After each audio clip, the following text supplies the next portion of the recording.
नहीं भोसे सर जी। जी सुबह तक तो वो बिल्कुल ठीक था।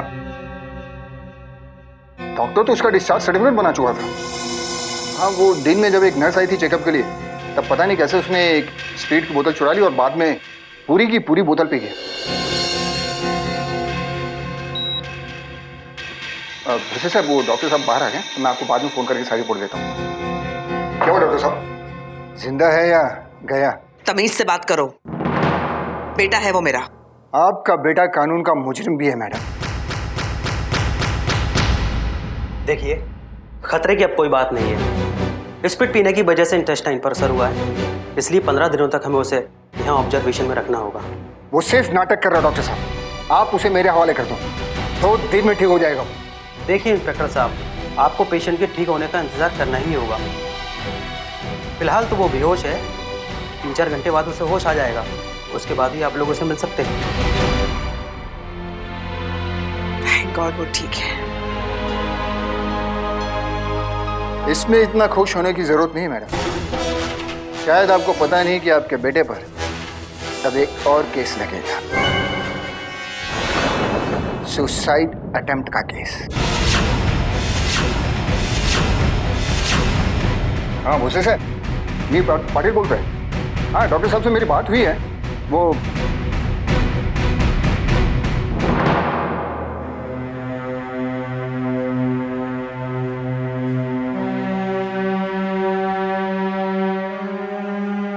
मानिक, सब कैसा चल रहा है? सब ठीक है मैडम। वृंदा कैसी है?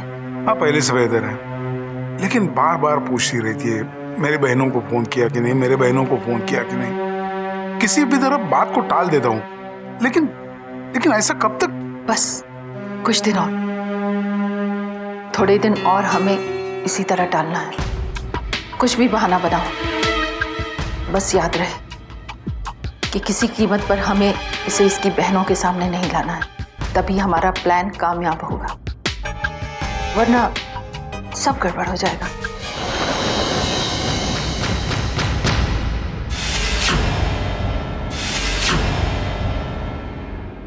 देखो क्या हाल हो गया इसका, कहां से कहां पहुंच गया हमारा बेटा। मैं जानता हूं तुम लोगों को मेरी बात अच्छी नहीं लगती, फिर भी एक बार फिर से मैं तुम्हारे आगे हाथ जोड़ता हूं, बस करो। एक जुर्म छुपाने के लिए 100 जुर्म मत करो। ऊपर वाले को भी तो मुंह दिखाओगे। बस पापा,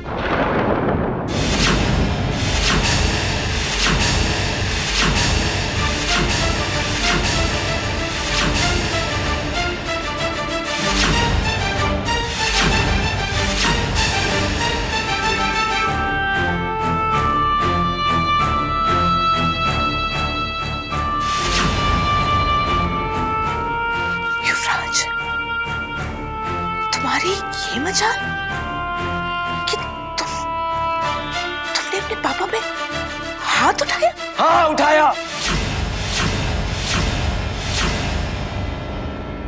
उठाया मैंने हाथ, क्योंकि ये मुझे इस दुनिया से उठाना चाहते मॉम। अरे लोग तो अपने बच्चे पर एक खरोंच नहीं दे सकते, लेकिन ये मेरे पापा दी ग्रेट, इनको तो अपने बेटे का तड़पना भी दिखाई नहीं दे रहा है।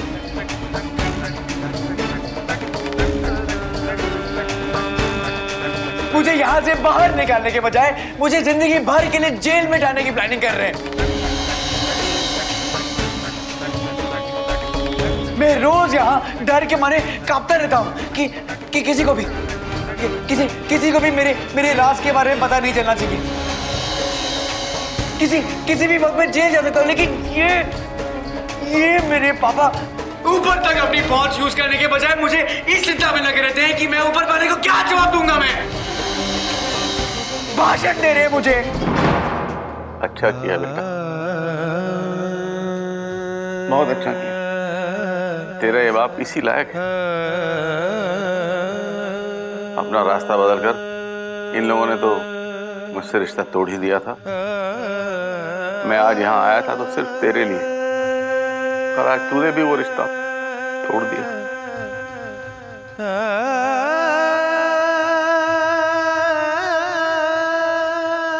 मैं हमेशा सोचता था कि तुम लोगों का साथ देकर मैं जो गुनाह कर रहा हूं उसकी सजा मुझे एक ना एक दिन जरूर मिलेगी। आज मिल गई। दुनिया में एक बाप के लिए दो ही सजा सबसे बड़ी हो सकती है, या तो वो अपने बेटे की अर्थी उठाए या उसका बेटा उस पर हाथ उठाए।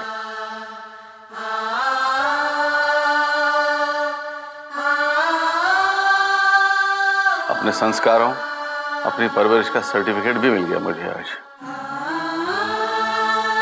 तू कहता है कि तू नामर्द है, मैं कहता हूं कि मैं नामर्द हूं, क्योंकि ना तो मैं तुझे सही वक्त पर रोक सका, ना ही सही रास्ता दिखा सका।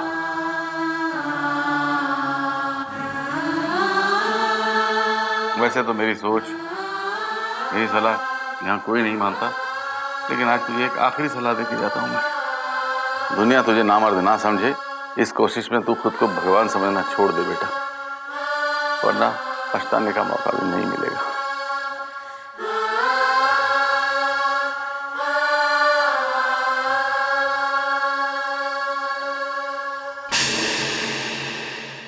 युवराज, तुमने ठीक नहीं किया बेटा। तुम्हें अपने पापा पे हाथ नहीं उठाना चाहिए था।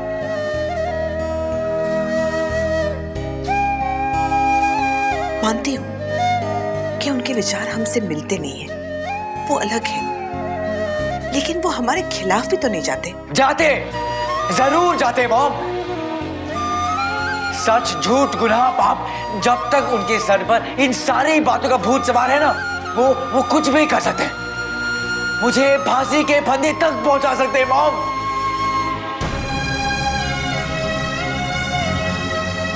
अब आप लोग उन पर कड़ी नजर रखना, कहीं हमारे खिलाफ जाकर वो कोई नई मुसीबत ना खड़ी कर दे। बड़ी मुश्किल से मैंने सुसाइड करने का नाटक किया था।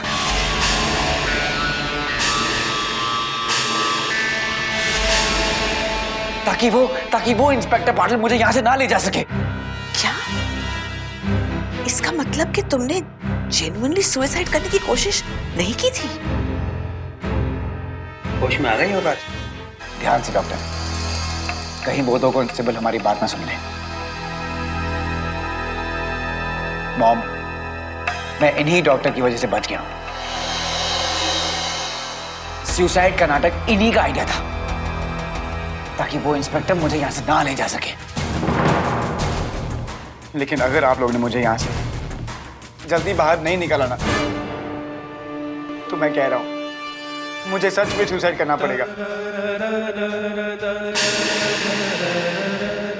मैं आपके सामने हाथ जोड़ता हूं मॉम, कुछ भी करके कैसे भी मुझे यहाँ से बाहर निकालिए, कोई भी कीमत पर, प्लीज मॉम, प्लीज। मैं आपके आगे हाथ जोड़ता हूं मॉम, प्लीज डू समथिंग।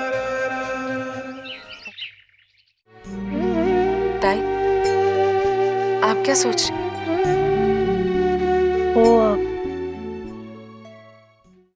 मैं तुम दोनों से कुछ बात कहना चाह रही हूँ। हाँ, बोलिए।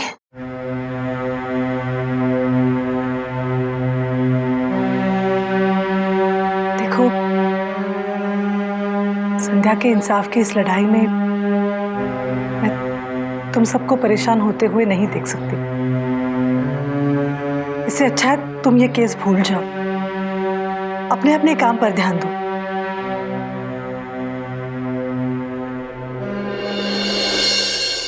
ताई, संध्या सिर्फ आपकी नहीं, हमारी भी बहन। माना कि शादी के बाद हम सभी लोग अपने अपने लाइफ में बिजी हो गए, लेकिन वो बंधन कभी नहीं टूट सकता है जो हम सबके बीच में बचपन से जुड़ा हुआ है। और कोई भी परेशानी उस नाइंसाफी से बड़ी नहीं हो सकती है जो जागीरदार फैमिली ने संध्या के साथ की।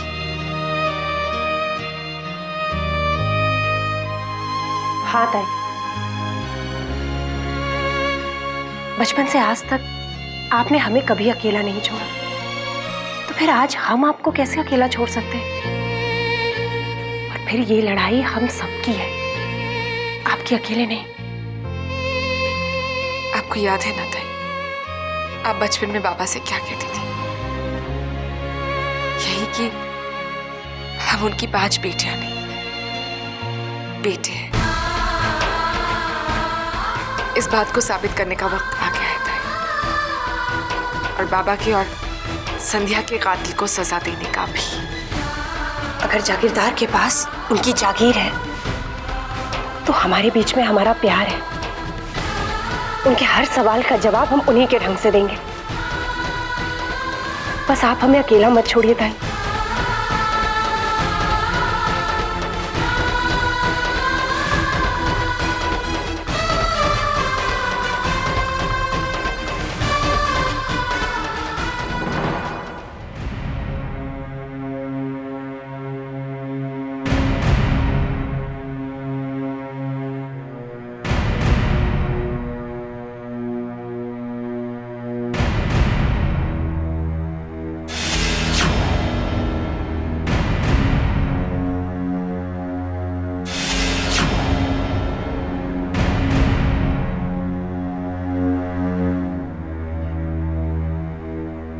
लगता है ये पूरा हॉस्पिटल इन्हीं लोगों से भरा पड़ा है। तभी तो इतने बड़े एक्सीडेंट के बाद भी यहाँ पुलिस नहीं आई।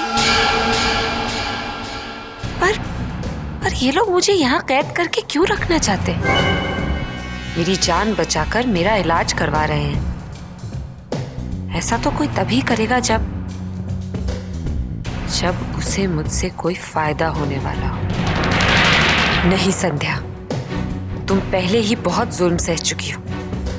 तुम जागीरदार परिवार के सामने दबती रही क्योंकि वो तुम्हारा ससुराल था, मगर ये लोग तो तुम्हारे कुछ नहीं लगते। नहीं संध्या, अब तुम्हें खुद को बदलना पड़ेगा। इस दुनिया को बताना होगा कि औरत कोई खिलौना नहीं है जिसे जब चाहे खेल लिया। पहले मुझे युवराज और उसका परिवार इस्तेमाल करता रहा और अब ये लोग मुझे इस्तेमाल करना चाहते हैं। मगर अब मैं ना तो खामोश रहूंगी और ना ही कोई ज्यादती सहूंगी।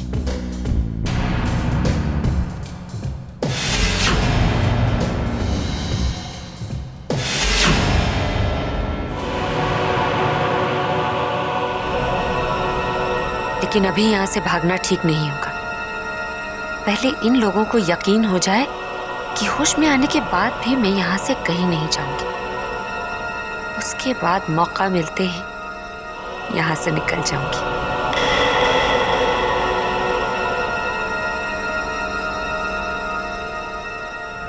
आप जो कह रही है वो ठीक है, पर मैं भी सही हूँ, इसलिए आप हमें फोर्स नहीं कर सकती है। हद कर दिए जागीरदार परिवार ने।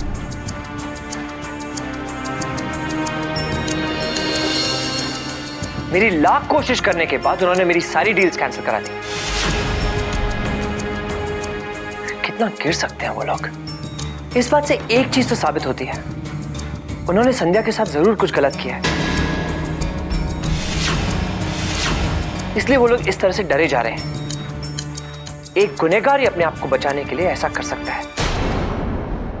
आपको जो करना है कर लीजिए, लेकिन हम इस घर से नहीं जाएंगे, ओके? क्या हुआ साक्षी? जागीरदार परिवार कभी सही हो ही नहीं सकता है। वो लोग वाकई डरे हुए हैं, इसीलिए हमें बार बार तंग करें ताकि हम वो केस वापस ले लें।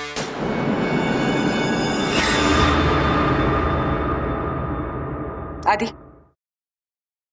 मकान मालिक का फोन था, वो हमें घर छोड़ने के लिए कह रहे हैं।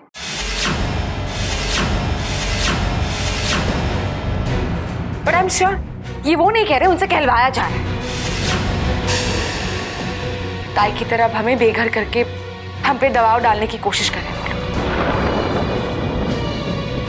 पर जागीरदार परिवार को ये नहीं पता है कि जितना दबाव वो हम पर डालेंगे, हमारे इरादे उतने ही पक्के हो जाएंगे।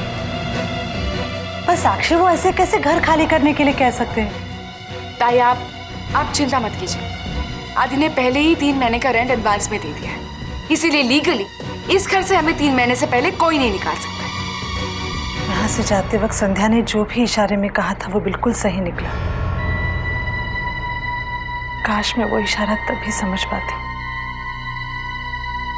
अगर मैं तभी समझ पाती तो युवराज का असली चेहरा सबके सामने आ जाता।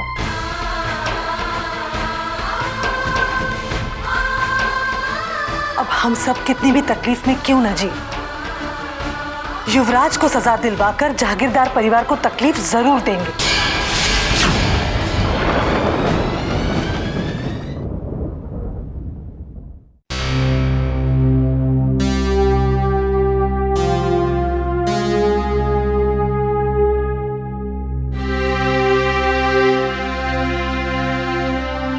वृंदा, जिद छोड़ो, खाना खा लो। वृंदा, मैं कहता हूं जिद छोड़ो, खाना खा लो।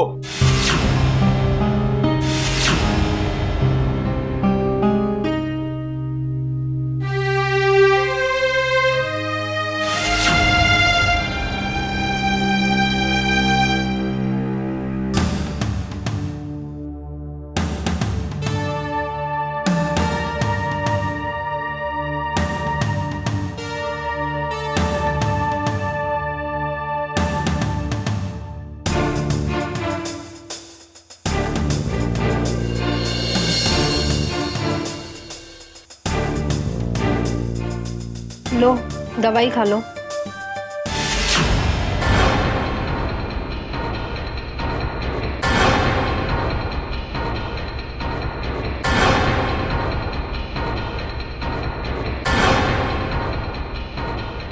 जी मैडम, आज भी उसने खाना नहीं खाया।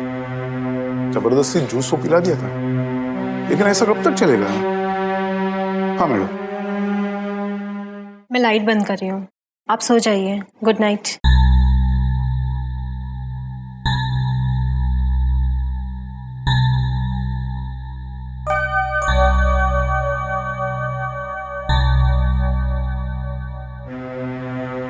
ये ठीक है बस। Yes sir. काम हो गया? हाँ सर, दवाई दे दी है और दवाई की वजह से सीधे सुबह ही उठेंगी। आप बिल्कुल फिक्र मत कीजिए।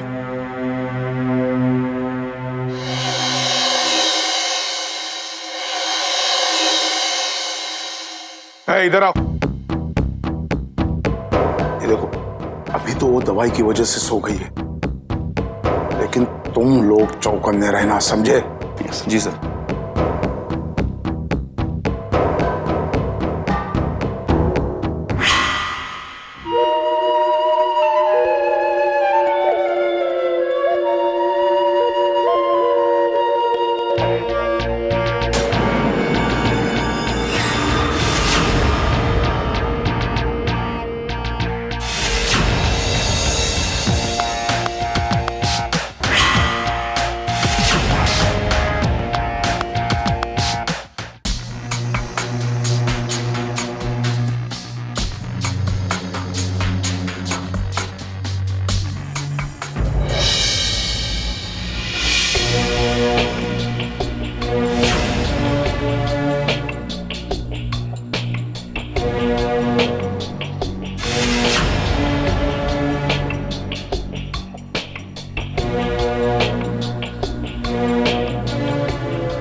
मैडम को वो लड़की हर हाल में चाहिए।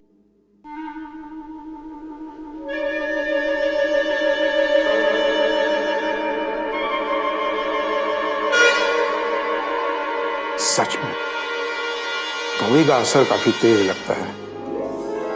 काफी गहरी नींद में सोई है।